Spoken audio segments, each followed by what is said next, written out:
Manipulacije z vrednostjo družbe Velana so trajale več kot desetletje. Zgodba pa se je zaključila lani z iztisnitvijo malih delničarjev iz družbe po mizerni ceni 3 evre na delnico.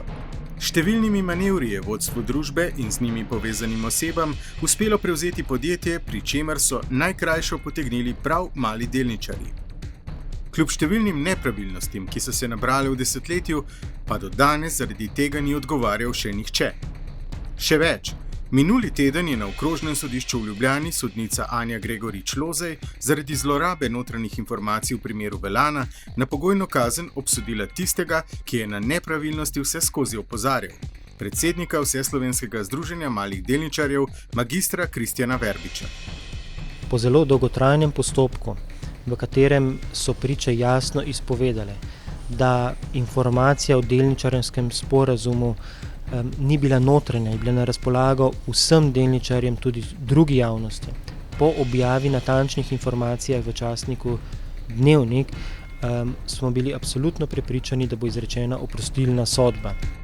Ni pa odločitev sodnice presenetila Verbiča, saj je, glede na prepletenost akterjev zgodbe, takšen razplet pričakoval. No, že v izhodišču je bilo pravzaprav jasno, da v tem montiranem procesu ne gre za pravo, še manj pa iskanje resnice ali pravice, pač pa za režiran obračun z redkimi, ki si še drznejo postaviti po robu tem brezkompromisnim, pogoltnim, vsevplivnejšim posameznikom in krogom. Ti svojo moč in obilje kot krvosesi gradijo iz oškodovanj in žuljev malega človeka ter siromašenja skupnosti kot take. In kako se je vse skupaj začelo? S primerom Velana se je VZMD pričel ukvarjati že leta 2007, ko so se njeni nezadovoljni mali delničarji povezali v okviru sekcije Velana pri VZMD. Ena delnica Velanina na borzi je danes 1,97 evra. Samo vrednost zemljišča Velaninega je pa v tem istem času, če ga vrednotimo z 800 evrov na kvadratni meter, 14 milijonov 172 tisoč ali 4-krat več kot celotna Velana na borzi. Velana Ljubljana vse skozi izkazuje podcenjeno vrednost premoženja. In to ne enkrat, dvakrat, ampak 15-krat. Kot v mnogoterih drugih primerih so se delničarji želeli zaščititi pred morebitno iztisnitvijo po prenizki ceni. Zato so v VZMD pripravili delničarski sporazum, s katerim so se delničarji zavezali, da svojih delnic ne bodo prodali pod ceno 22 evrov na delnico. V okviru sekcije so se delničarji udeleževali skupščin ter se borili za svoje pravice. Leta 2008 je VZMD na skupščini tako zastopal več kot polovico vseh malih delničarjev družbe. Seveda pa za VZMD to ni bila edina bitka v tem obdobju.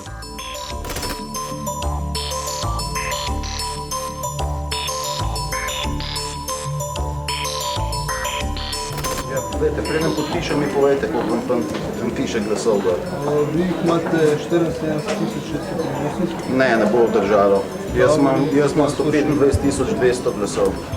In ne bomo dovolili, da se en sam glas in ena sama delnica ne upošteva od ljudi, ki so nam zaupali svoj glas. Jasen signal, da ne gre za drugega kot za striženje ovac in to do golega in v živo.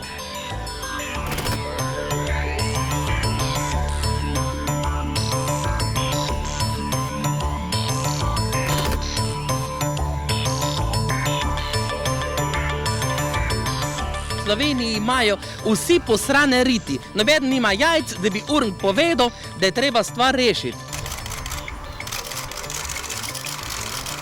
Torej, prosim delničarje, da počakajo.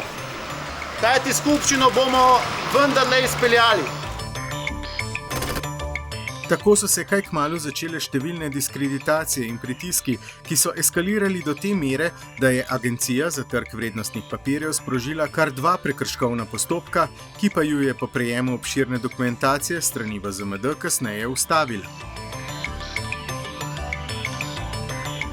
Z insiderstvom povezati manipulacije trga ne gre. Ne. Drugo, manipulacija trga je pa dejansko se pisali ta del, da ti lahko, da ti z namenom v bistvu hočeš trg pripeljati s tem, da bi pridobil neko premoženjsko korist. Ni to samo na trgu, ti lahko preko medijev, ne, lahko v bistvu dviguješ ceno. Ne. In seveda so to naši novinarji kar pišejo, kar tak za hec pišejo. Če se delničarji sporazumejo, da bodo poskušali doseči paket, pa čim višjo ceno, jaz mislim, da tle absolutno ni nobenega, ki bi lahko to osporavil. Če se dogovori, da bo s pogajanji, pooblastijo neko osebo, da se bo pogajala z potencialnimi kupci o paketu in da poskuša čim višjo ceno doseči. Mislim, da to je čisto. Ja. To je čisto. To je čisto. Če bi se pa pogajal z tistim drugim, da na trgu dvignimo na kak način ceno za 1 evro, za 50 centov na 22 evrov, to pa je prepovedano. To je pa druga stvar, ampak kako bi lahko to dosegli? Kljub ustavitvi postopkov pred ATVP so se postopki nadaljevali z naznanilom pri kriminalistični policiji in prijavi na okrožnem državnem tožilstvu ter naposled tudi na sodišču.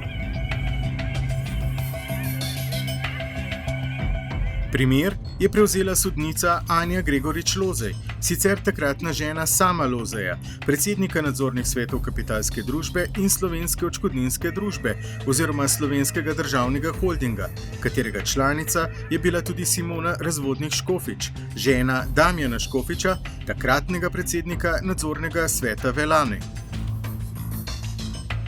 V takih primerih je po našem mnenju potrebno, da se pač sodnik izloči. Smo v številnih primerih seveda bili v različnih situacijah tudi nasprotnih stališčih in interesih z naslova ščitenja pravic interesov manjšinskih delničarjev, da je seveda, kar se tiče Slovenskega državnega holdinga, tam članica omenjenega nadzornega sveta, ki mu predseduje gospod Lozej, tudi gospa Škofic, ki je žena predsednika nadzornega sveta Velane, ki je danes zopet kot po naključju sklicala sejo skupščine v istem momentu, v istem času, kot tudi sama današnja obravnava. Isti dan ob isti uri, pravzaprav, ko smo se želeli udeležiti skupščine, da smo pravzaprav obtičali tukaj na sodišču, ne samo mi, ampak praktično vsi.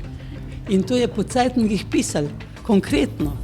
Velike številke so se pojavile v časopisih in to se mi zdi zdaj absurd, tule obtoževati gospoda Verbiča za izkoriščanje notranjih informacij. Ker so bile javne informacije, kakšne notranje informacije? Sodnica se iz postopka ni izločila. Postopek se je nadaljeval. Ob tem se je kazenski postopek dodatno zavlekel tudi zaradi odsotnosti državne tožilke Tanje Ahčan, ki je v spis pozabila vključiti tudi za obdolženca pomembne razbremenilne listinske dokaze. Poleg številnih prič malih delničarjev Velane je v prid Verbiču govorilo tudi izvedensko mnenje, ki ga je razbremenilo vsakršne krivde.